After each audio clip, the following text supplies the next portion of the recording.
Muy buenas tardes a todo el público que está conectando a la transmisión en vivo en esta nueva emisión de su segmento Habla con tu médico.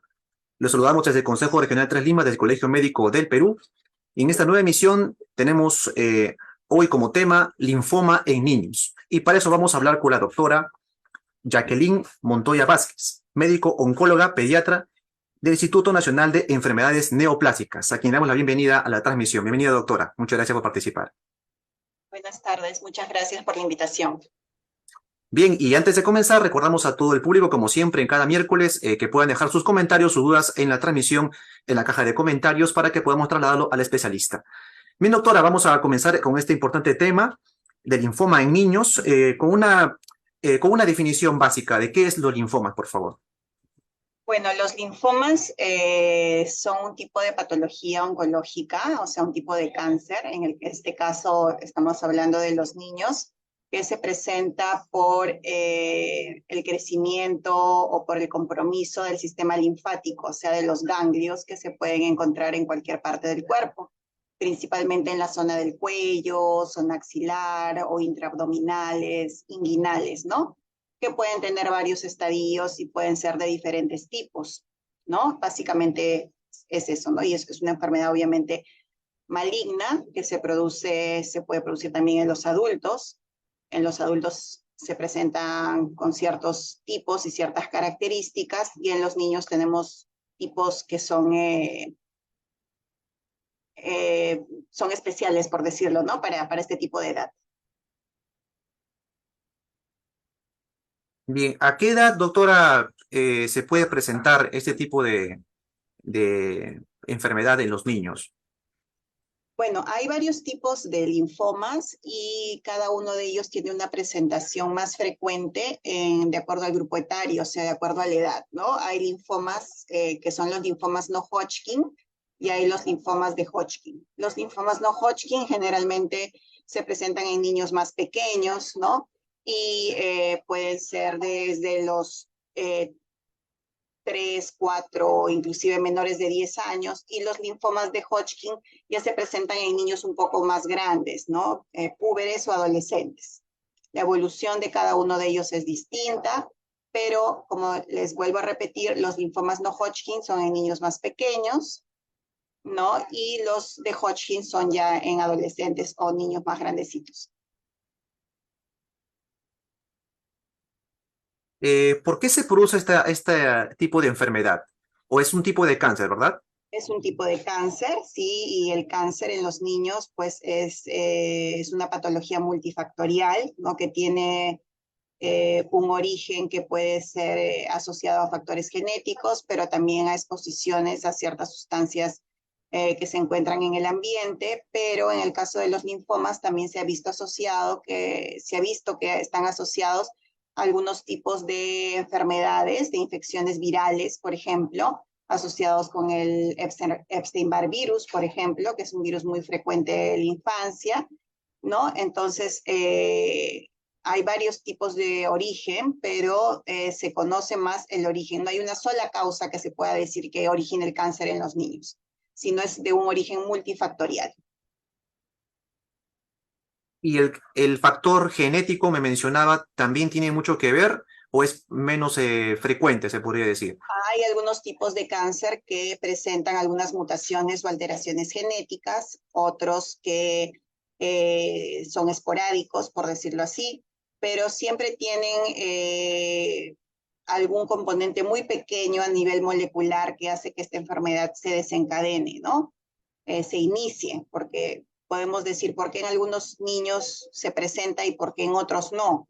Pues porque hay algún factor molecular genético muy pequeño, alguna alteración genética, una de ellas son las mutaciones, por ejemplo.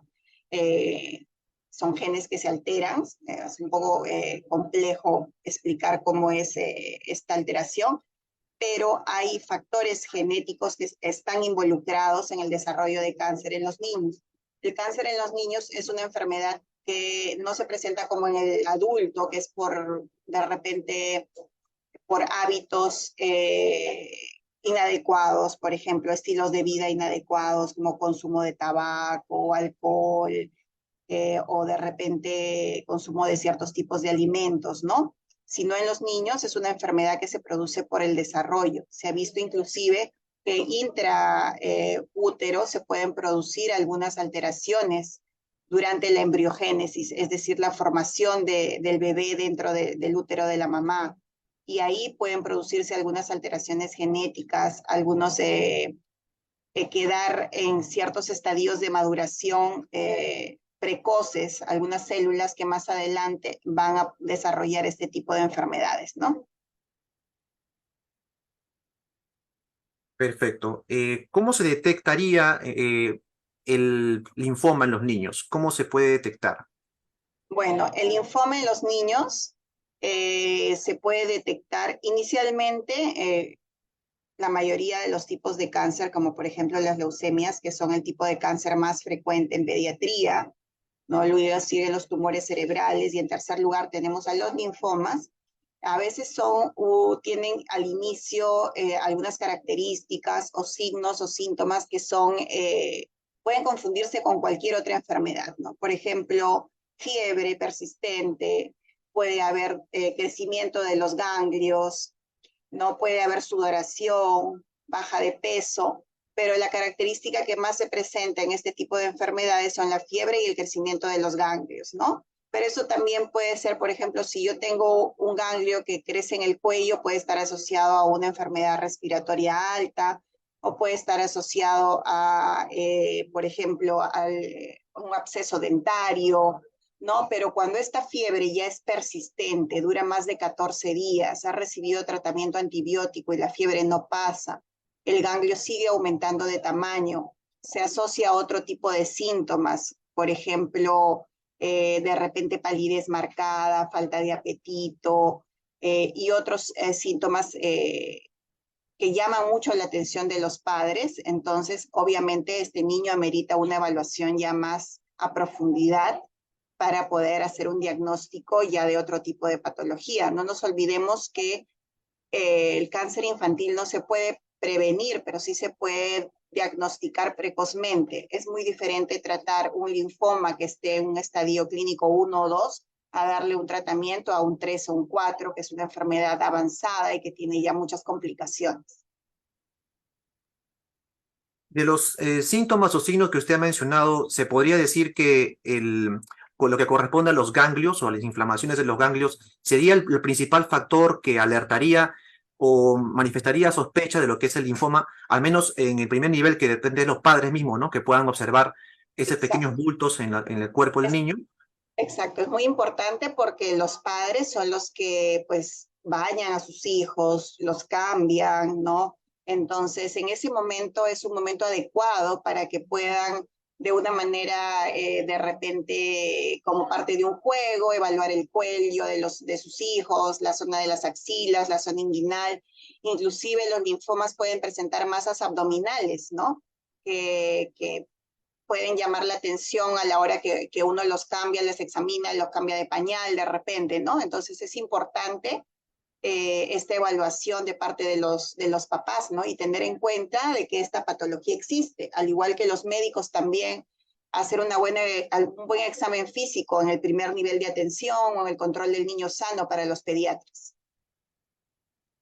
Y este signo podría confundirse con alguna otra enfermedad parecida.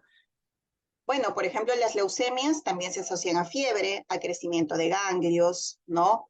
Crece el hígado, crece el vaso, eh, presentan de repente algún compromiso hematológico, ¿no? Y los linfomas, cuando están en estadios clínicos avanzados, también pueden comprometer la médula ósea y presentar compromiso hematológico. Eh, Puede haber crecimiento marcado de los ganglios, ¿no? Como las leucemias. Hay tumores abdominales, por ejemplo, los linfomas de Burkitt, que es el tipo más frecuente de linfoma en pediatría, el lugar de presentación más frecuente es el abdomen y se caracterizan por que tienen masas abdominales, como puede ser también al principio un tumor de hígado o un tumor de riñón, que también puedes presentar una masa abdominal, ¿no? Entonces, ahí es importante hacer la unidad clínica y obviamente pues el estudio anatomopatológico es importante, ¿no? Las imágenes, las tomografías, ¿no? Para poder definir exactamente de qué tipo de cáncer estamos hablando. Muy bien, doctora.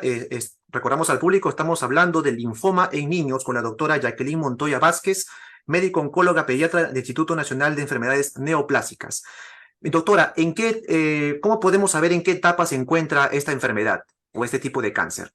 Los linfomas tienen que, al ser diagnosticados, primero obviamente al encontrar una tumoración abdominal o por ejemplo, perdón, o una tumoración cervical, una adenopatía que va creciendo, lo primero que hay que hacer es una biopsia, ¿no? Para saber de qué tipo de tumor estamos hablando.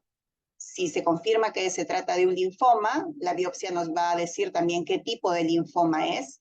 Y luego vamos al estadiaje, que se hace en todos los tumores malignos, ¿no? Entonces, este estadiaje comprende, en el caso de los linfomas, hacer tomografías de todas las partes del cuerpo, independientemente de dónde es el primario. Si está en el cuello, igual le tengo que hacer tomografía de cuello, de tórax, de abdomen y pelvis para poder ver qué tan comprometidas pueden estar otras estructuras. Se le hace estudios como aspirado de médula ósea, biopsia de hueso, para ver si hay compromiso a nivel de la médula ósea o compromiso óseo, ¿no? Y luego ya se inicia pues el tratamiento, ¿no? Entonces, para saber qué estadio clínico es, tenemos estadio clínico 1, 2, 3 y 4, siendo el 4 el estadio clínico más avanzado que compromete la médula ósea o el sistema nervioso central, ¿no? Y desde su experiencia, doctora, ¿qué tan frecuente es esta enfermedad? Acá en el Lima, al menos, o en el Bueno, Perú. en el Perú es el tercer tipo de cáncer más frecuente en pediatría. Como les mencioné, el tipo más frecuente son las leucemias, siguen los tumores cerebrales y en tercer lugar tenemos a los linfomas. Aquí en el instituto se diagnostican entre 20 y 25 casos de linfoma pediátrico al año, más o menos. Esa es la estadística más o menos de nuestra institución, pero a nivel nacional se diagnostican 1.800 casos de cáncer infantil al año. Y dentro de estos 1.800 casos, como le menciono, el tercer grupo más importante son los linfomas, ¿no? Respecto a lo que tocamos en los tipos de linfoma, mencionó Hodgkin y no Hodgkin. ¿Cuál es la diferencia, al menos en los síntomas, si es que hay alguna diferencia entre ellos? Bueno, los linfomas no Hodgkin a nivel de edad se presentan en pacientes más pequeños, como le dije. Los linfomas no Hodgkin son de crecimiento muy rápido, son más agresivos, ¿no? Presentan un compromiso más grave del paciente. Y los linfomas de Hodgkin son en niños más grandes y también la evolución de este tipo de linfomas es mucho más lenta, ¿no? Son pacientes que pueden tener el tumor, por ejemplo, en el cuello creciendo por meses, ¿no? Sin ocasionar ningún compromiso mayor del paciente, salvo que haya estructuras vitales comprometidas, pero el crecimiento es más lento, ¿no? A diferencia del no Hodgkin, como le digo, que el crecimiento es rápido. Un linfoma no Hodgkin Burkitt, por ejemplo, puede duplicar su tamaño en 24 horas. El Hodgkin puede pasar meses creciendo, ¿no? Sin comprometer, como le digo, el estado del paciente. Y a nivel de estudio del microscopio, de la patología, hay células características que están presentes en uno y otro que se llaman las células de Reed-Sternberg. En los linfomas de no Hodgkin no están presentes estas células y en los de Hodgkin pues están presentes estas células de Reed-Sternberg, ¿no? Que son características en el microscopio y por lo cual se puede hacer la diferenciación entre uno y otro. Aparte, obviamente, también de algunos estudios que se llaman inmunistoquímica, que nos sirven para determinar qué tipo de Burkitt es, o perdón, qué tipo de linfoma no Hodgkin es, o qué tipo de linfoma Hodgkin es. Dentro de los no Hodgkin, tenemos a los linfomas de Burkitt, los de células grandes B difusos, tenemos a los anaplásicos y a los linfoblásticos. Y los de Hodgkin, pues tienen otro tipo, ¿no? De esclerosis nodular, predominio linfocítico, depresión linfocítica, que son los más característicos, ¿no? Y entre estos dos tipos, ¿Cuál de ellos tiene mayor incidencia en cuanto a genética o a que son ambos adquiridos a través de algún tipo de factor?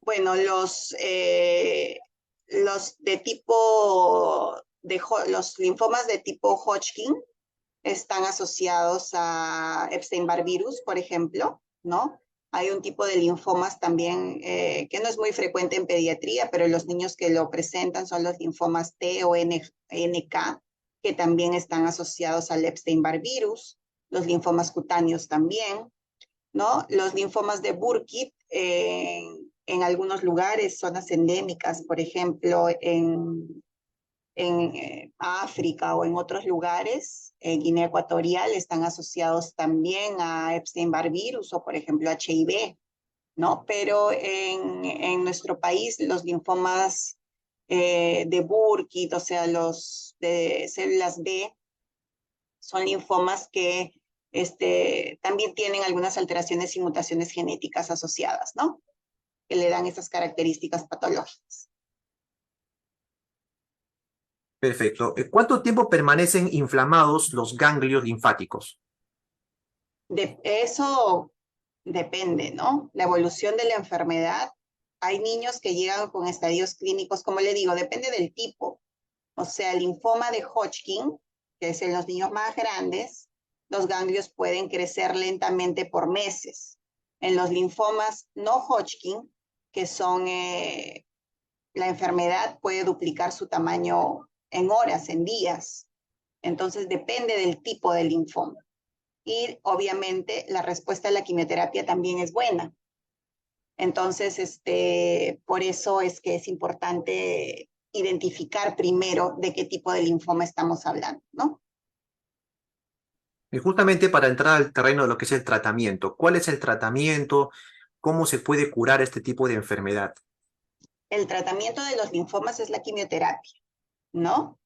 Son esquemas de quimioterapia, protocolos que están establecidos a nivel mundial, que los utilizamos también en nuestro país. Las células ya se han estudiado a qué tipo de fármacos son sensibles y de acuerdo a eso, al tipo de linfoma, se les da el tratamiento, ¿no?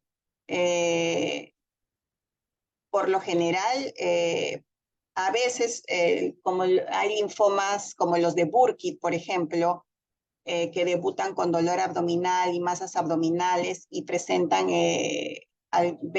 inician como una obstrucción intestinal, muchas veces entran a sala de operaciones inicialmente y como un hallazgo, pues se encuentran la tumoración ahí que se biopsia, sale el resultado y luego el paciente inicia quimioterapia. Pero por lo general, pues el tratamiento de inicio es la biopsia que le hace el cirujano, se manda a estudiar, hacer el estudio anatomopatológico, sale el tipo de linfoma que tiene el paciente y se inicia quimioterapia, ¿no? Por lo general son 6 cursos de quimioterapia en la mayoría de los casos y la quimioterapia es tratamiento que se da endovenoso, no se hace hospitalizado porque es quimioterapia intensa que recibe el paciente y se hace una evaluación de respuesta al tratamiento luego de 3 cursos de quimioterapia, ¿no?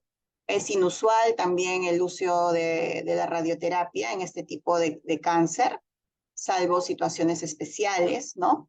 Pero el tratamiento de elección es la quimioterapia, ¿no?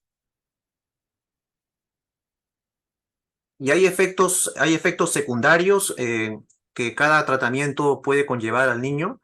En el caso, por Sí, ejemplo, de la quimioterapia, oroterapia. claro, la quimioterapia tiene efectos secundarios desde los más leves, que podrían ser náuseas, vómitos, caída del cabello, hasta cuadros de inmunosupresión severa, ¿no? Es decir, compromiso de la médula ósea con disminución de los glóbulos blancos, las plaquetas, los glóbulos rojos, ¿no? Que ponen obviamente al paciente en riesgo de infecciones, en riesgo de sangrado, anemia severa, ¿no? Es por eso que el paciente se hospitaliza para recibir este tratamiento y estar monitorizado en todas las complicaciones que podría tener. Por ejemplo, infecciones, que se inicie tratamiento antibiótico, transfusiones, ¿no? De hemoderivados como plaquetas, glóbulos rojos, etcétera, ¿no? Y todo lo que el paciente pueda necesitar, trastornos de coagulación, manejo del dolor, manejo de la emesis en el paciente, ¿no? Entonces, todo esto es un manejo también multidisciplinario, ¿no? Porque es importante el soporte psicológico, también el servicio social, ¿no? Para ver las condiciones de estos pacientes, condiciones en las que viven o algún apoyo adicional que puedan necesitar, tanto para ellos como para sus papás. Claro, ha sucedido casos en los cuales los niños que han tenido este tipo de cáncer linfoma eh, hayan permanecido todavía después del tratamiento con hinchazón o inflamación en los ganglios, haya quedado, digamos, esas partes inflamadas, o es que con el tiempo eso desaparece. ¿Cuánto tiempo sería en todo caso? Con el tratamiento desaparece, como le digo, el tratamiento dura 6 meses. Y bueno, si los cursos de quimioterapia se dan como están establecidos, eh, el padre cumple en traerlo para sus controles, se hacen los exámenes de seguimiento del paciente, la mayoría de ellos, si es que no tienen un estadio clínico muy avanzado, responden al tratamiento y se curan y todos esos ganglios y tumores desaparecen. ¿Cuáles son los índices de supervivencia en los casos de linfoma?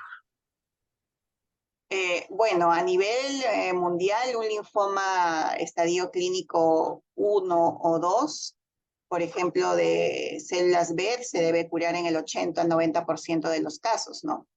Lamentablemente, nuestra realidad no es la que vemos en los países de altos ingresos o del primer mundo, por decirlo así, ¿no? Porque nosotros todavía tenemos y recibimos enfermedades avanzadas, ¿no? En estadios clínicos avanzados, con pacientes con comorbilidades asociadas, como por ejemplo desnutrición severa, vienen pacientes de provincia eh, que han estado un tiempo con la enfermedad y ya tienen complicaciones a veces de otro tipo que hace difícil poder valorar de por sí la sobrevida solo por enfermedad en nuestros pacientes, ¿no?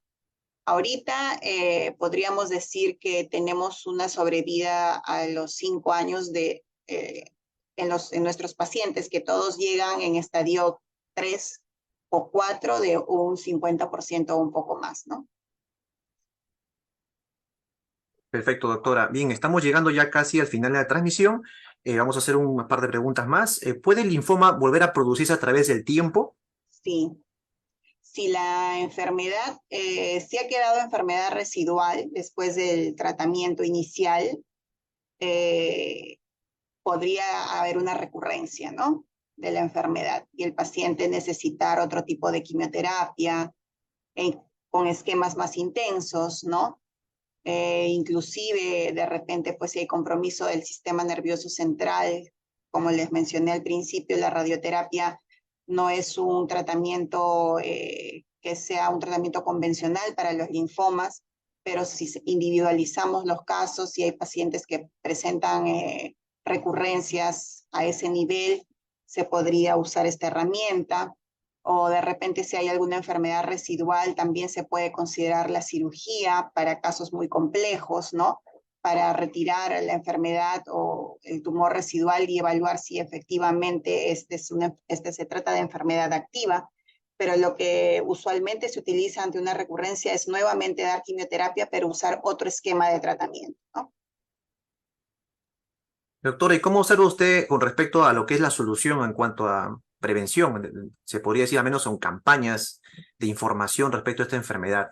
Bueno, como les menciono, el cáncer infantil no se puede prevenir, pero sí se puede diagnosticar precozmente. Hemos estado trabajando ya hace varios años en lo que es el diagnóstico precoz del cáncer infantil con el Ministerio de Salud, con eSalud, ¿no? Haciendo campañas en provincias para diagnóstico precoz de cáncer infantil, campañas educativas para el primer nivel de atención, porque es importante que en provincias los médicos que tienen el primer nivel de atención estén o tengan conocimiento de esta patología. También haciendo hincapié, por ejemplo, en las rotaciones que debe tener un médico pediatra en oncología pediátrica para que conozcan estas entidades que, si bien es cierto, en números no se compara con tal vez las enfermedades infecciosas que se presentan en la infancia, pero sí el impacto que tiene un niño con cáncer en la sociedad para él y para su familia es muy grande, ¿no? Los costos son grandes para el Estado. Entonces, es muy importante que se promueva el diagnóstico precoz y el conocimiento de estas patologías en el primer nivel de atención. Hay algunas iniciativas como aplicativos, por ejemplo, que se tiene para el diagnóstico precoz del cáncer infantil, que se llama Oncopets, ¿no? Que ustedes los pueden descargar si desean en sus teléfonos inteligentes. Está para Apple y para Android, y ahí pueden ustedes conocer cuáles son los signos y síntomas precoces de cáncer infantil. Hay información para padres, información para profesores, ¿no? Para educadores, y también información para médicos que se encuentran en el primer nivel de atención y que quieren hacer una consulta a un especialista, por ejemplo, en Lima, sobre algún caso que tengan en el lugar en donde están haciendo su serum, por ejemplo, ¿no?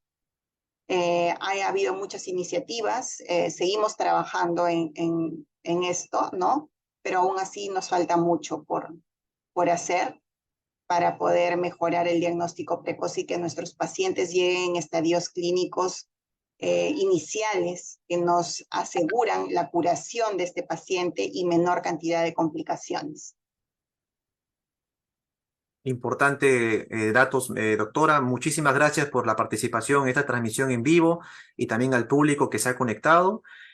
Quizás hay un mensaje, pueda dar un mensaje final de repente. Sí, el mensaje final es que, bueno, que el cáncer infantil se cura, ¿no? Y que lo vamos a poder curar más si lo diagnosticamos más precozmente, que es importante que los estudiantes de medicina, los residentes de pediatría, tengan interés en averiguar y en conocer más de esta patología, y al mismo tiempo que no se olviden en el primer nivel de atención también, a nivel de los gobiernos regionales, a nivel del Ministerio de Salud, de capacitar a su personal para poder hacer diagnóstico precoz, ¿no? Todos podemos hacer diagnóstico precoz del cáncer infantil, los padres, los profesores en los colegios, estando alertas a un niño que se duerme en la clase, que tiene cambios de conducta, que vomita repentinamente, que tiene palidez marcada. Los padres al examinar a sus niños cuando los bañan o les cambian la ropa, y obviamente los médicos, ¿no? En el primer nivel de atención, que están en la obligación de conocer los signos y síntomas de cáncer infantil. Así que yo los invito hay una directiva sanitaria también que se puede descargar en la plataforma del MINSA, en donde está todos los signos y síntomas de cáncer infantil y también cómo realizar una referencia oportuna.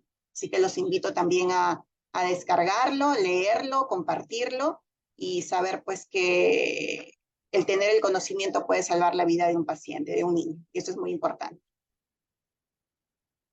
Mi doctora, muchísimas gracias por la valiosa información y por haber participado con nosotros. La saludamos desde el Consejo de Regional Tres Lima, deseándole los mejores éxitos en su labor diaria como médico. Muchas gracias y gracias por la invitación. Gracias nuevamente, y bien al público les recordamos que pueden seguirnos en nuestras páginas, redes sociales, Facebook, YouTube, Twitter, TikTok como CMP Lima.